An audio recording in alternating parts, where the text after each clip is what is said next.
আলোর উৎসব, আর এই আলোর উৎসবের সঙ্গেই আমাদের রাজ্যে কালী পুজো, কালী বন্দনা, বিভিন্ন জায়গার ছবি দিনভর আমরা আপনাদের দেখাবো। নিউজ 18 বাংলায় আপনি ঘরে বসে দেখতে পাবেন কালী বন্দনা। তো সরাসরি প্রথমে এখন একবার দক্ষিণেশ্বরের ছবি দেখাই। আমার সঙ্গে দক্ষিণেশ্বর থেকে আমার সহকর্মী প্রিয়াঙ্কা রয়েছেন, কথা বলবো একবার। প্রিয়াঙ্কা, কি অবস্থা? ধীরে ধীরে সকালে প্রচুর মানুষ ছিলেন, এখন তো একটু রোদ বেড়ে গিয়েছে, এখনো কি সে একই রকম ভিড়?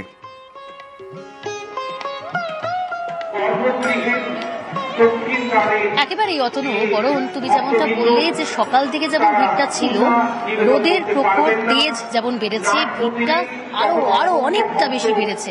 ছবিটা দেখানোর চেষ্টা করব। যেভাবে পুজো শুরু হচ্ছে, নিত্য পুজো শুরু হয়েছে, কিন্তু যে লম্বা লাইন, সে লম্বা লাইন কিন্তু যতদূর চোখ যাচ্ছে সে তত দূর পর্যন্ত সেই লাইনটা কোথায় শেষ হয়েছে সেটা কিন্তু বোঝা দায়। দেখো, অমাবস্যা তিথি, দীপান্বিত অমাবস্যার যে বিশেষ তিথি, সেই তিথি মেনে বিশেষ পুজো রাত্রি 10টার পর, এবং দুপুর 1টায় ভোগ আরতি, ভোগ অর্পণ করা হবে মাকে। যে রীতিনীতি আছে সেই সমস্ত রীতিনীতি মেনেই মাকে ভোগ অর্পণ করা হবে। কিন্তু তার আগে কিছুক্ষণ বন্ধ থাকবে মূল মন্দির বা নাট মন্দির। কিন্তু এই মুহূর্তে একেবারে বলা যেতে পারে যে আজকে দিনভর মায়ের মন্দির খোলা থাকবে, মাতৃ দর্শন পাওয়া যাবে, কিন্তু কিছুক্ষণের জন্য যেহেতু বন্ধ থাকবে, ভিড়টা যেন এই মুহূর্তে আরো অনেকটা বেশি। রোদ উপেক্ষা করেই পুণ্যার্থীরা, দর্শনার্থীরা তারা কিন্তু এগিয়ে আসছেন। ভক্তদের ভিড় শুধুমাত্র এ রাজ্যের বাসিন্দারা নয়, ভিন রাজ্য থেকেও এসছেন অনেকে, তার সাথে কথাও বলছিলাম। আমি কথা বলার চেষ্টা করবো যারা এসছেন। কোথা থেকে আসা হয়েছে?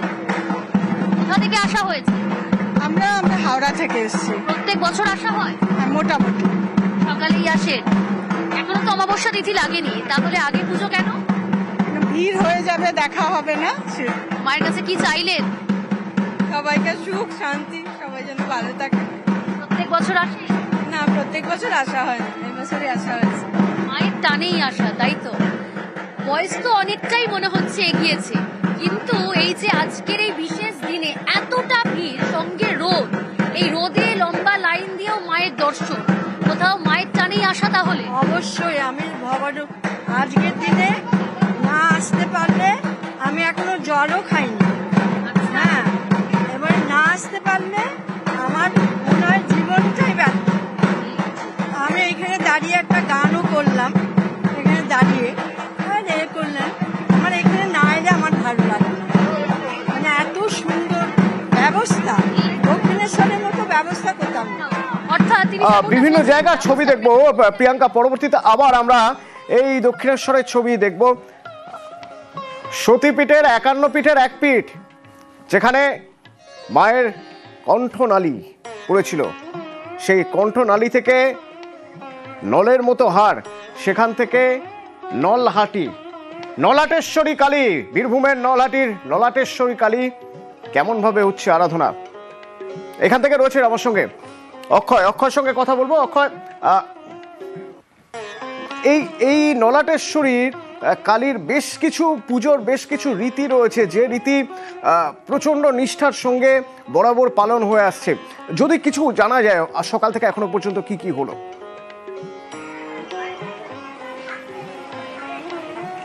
দেখো অতনুদা, বলে রাখি, সারা বছর অপেক্ষা করে থাকেন ভক্তরা এই নলাটেশ্বরী মন্দিরে কালী পুজোর বিশেষ এই তিথির দিন। তার কারণ আজকে মা কালী রূপে দেবীকে আরাধনা করা হয়। একটু ছবিটা দেখাবার চেষ্টা করব। এই মুহূর্তে গর্ভগৃহে সাধারণ যারা পুণ্যার্থী আছেন তারা কিন্তু মায়ের কাছে আসছেন, সেখানে পুজো দিচ্ছেন। প্রত্যেকেই অপেক্ষা করে থাকেন বছরের এই যে কালী পুজোর বিশেষ তিথি এবং এই তিথিতে পুজো দেওয়ার জন্য। সেই মতো ভোরবেলা মাকে মঙ্গল আরতি করার পর গর্ভগৃহ খুলে দেওয়া হয় এবং দুপুরের যে অন্নভোগ, সেই অন্নভোগ নিবেদন করা হয় এবং সন্ধ্যের যে সন্ধ্যা আরতি, 108 প্রদীপ জ্বালিয়ে সন্ধ্যা আরতি করা হবে এবং নিশি পুজোর রাতে, নিশি পুজোর সময় মাকে কালী রূপে আরাধনা করা হবে। এই মুহূর্তে মন্দির কমিটির একজন সেবায়েত আছে, তার কাছে জেনে নেব যে আজকে মায়ের কালী রূপে যে আরাধনা হয়, বিশেষ কি কি পুজো হয় আজ। এটা আপনার 51 পীঠের এক পীঠ, এখানে দেবীর কণ্ঠনালী পড়েছিল এবং দুর্গা পুজোর 4 দিন মায়ের বিশেষ রূপে পুজো হয় দুর্গা রূপে, এবং কালী, যেহেতু সারা বছর দক্ষিণা কালী রূপে পুজো হয়, তার জন্য কালী পুজোর দিনটা আমাদের বিশেষভাবে পূজা করা হয় এবং বাৎসরিক পূজা হিসাবে এখানে পুজো করা হয়।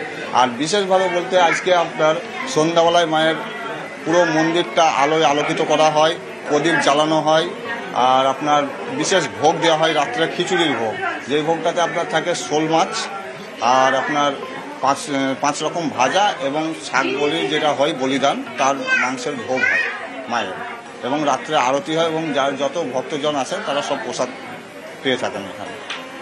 দেখো, আমরা কথা বললাম মন্দির কমিটির একজন সেবায়তের সাথে, এবং তুমি বুঝতেই পারছো যে কালী পুজো এইটাকে কিন্তু এই নলাটেশ্বরী মন্দিরে বাৎসরিক পুজো হিসেবে পালন করা হয়। তার জন্যই প্রত্যেকের কাছে কিন্তু মহত্ব আলাদা, এবং বেলা বাড়ার সাথে সাথে সাধারণ যারা পুণ্যার্থী তারা বিভিন্ন প্রান্ত থেকে আসছেন, সকলেই কিন্তু পুজো দিচ্ছেন, এবং বেলা বাড়ার সাথে সাথে ভিড়ও বাড়ছে নলাটেশ্বরী মন্দিরে। ধন্যবাদ।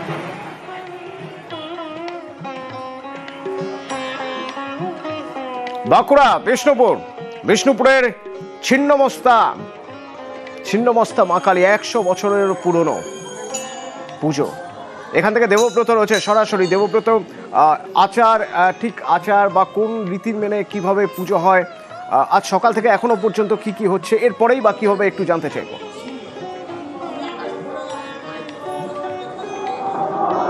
একদমই অতনু, তোমাকে ইতিহাসটা বলবো তার আগে আমি একটু ছবিটা যদি দেখানোর চেষ্টা করি। তুমি দেখছো এখানে অসংখ্য ভক্ত তারা কিন্তু এসে উপস্থিত হয়েছেন।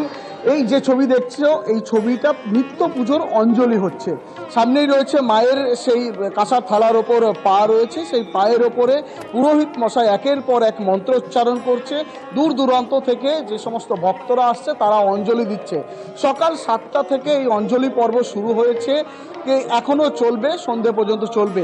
যখন দীপান্বিতা অমাবস্যা অর্থাৎ মধ্যরাতে যে অমাবস্যা হবে, সেই অমাবস্যায় মায়ের বিশেষ পুজো শুরু হবে। তোমাকে জানাবো সারা বছর কিন্তু এই মন্দিরে হাজার হাজার ভক্ত এবং পর্যটক তারা কিন্তু ভিড় জমান, এবং দূর দূরান্ত থেকে মানুষ আসে মাকে দর্শন করার জন্য।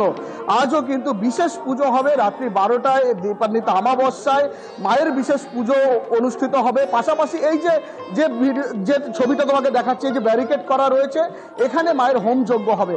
অর্থাৎ বিশেষ পুজোর পরেই কিন্তু এই হোমযজ্ঞ হওয়ার পরেই আবার আরতি হবে, পুষ্পাঞ্জলি দিতে পারবে সাধারণ মানুষ। আমি তোমাকে মায়ের যদি একটু দর্শন করাই, দেখাবো। দূর দূরান্ত থেকে মানুষ এসেছে।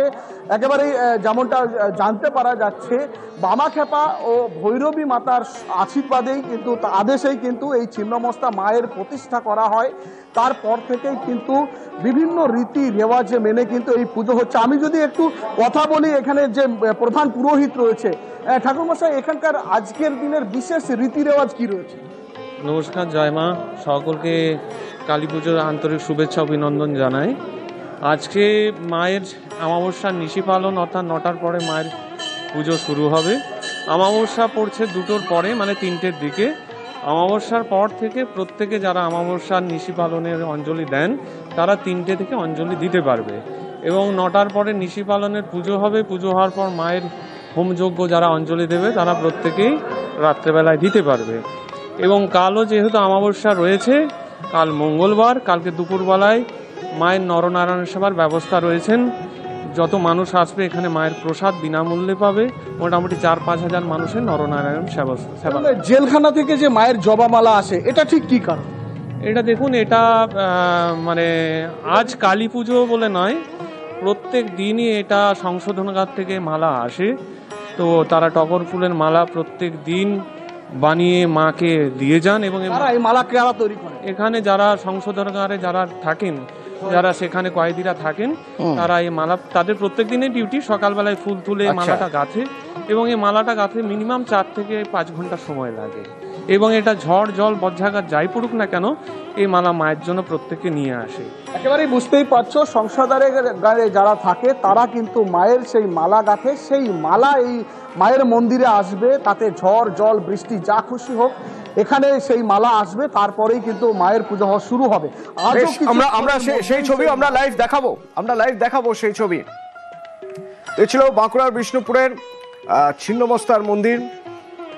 যদি আমরা বর্ধমানের কথা বলি, তাহলে বর্ধমানের কোথাও সোনার কালীবাড়ি, আবার দেখা যায় কোথাও দুর্লভা কালীবাড়ি, দিকে দিকে কালী মন্দিরের ইতিহাস ঐতিহ্য।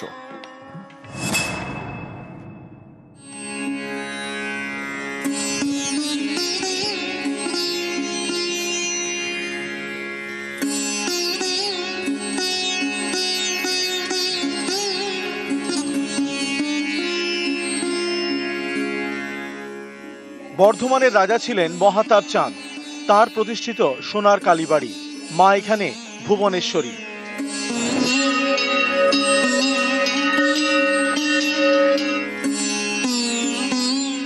আগেই মন্দিরে ছিল সোনার প্রতিমা, সেই থেকে মন্দিরের নাম হয় সোনার মন্দির।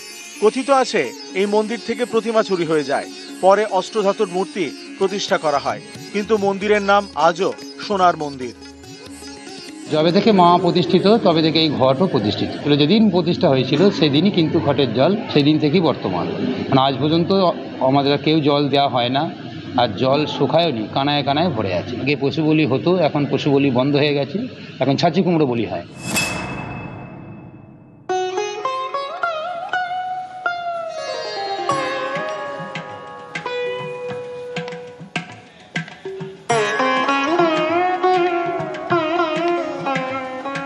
পূর্ব বর্ধমানের লাকুড্ডি এক সময় ছিল জঙ্গলে ঘেরা এলাকা। এই জঙ্গলে কালী সাধনা করতেন গোকুলানন্দ ব্রহ্মচারী। সেখানেই স্বপ্নাদেশ পেয়ে মা কালীর প্রতিষ্ঠা করেন তিনি। তখন ছিল তালপাতার ছাউনি, এখন সেখানে মন্দির, দুর্লভা কালীবাড়ি।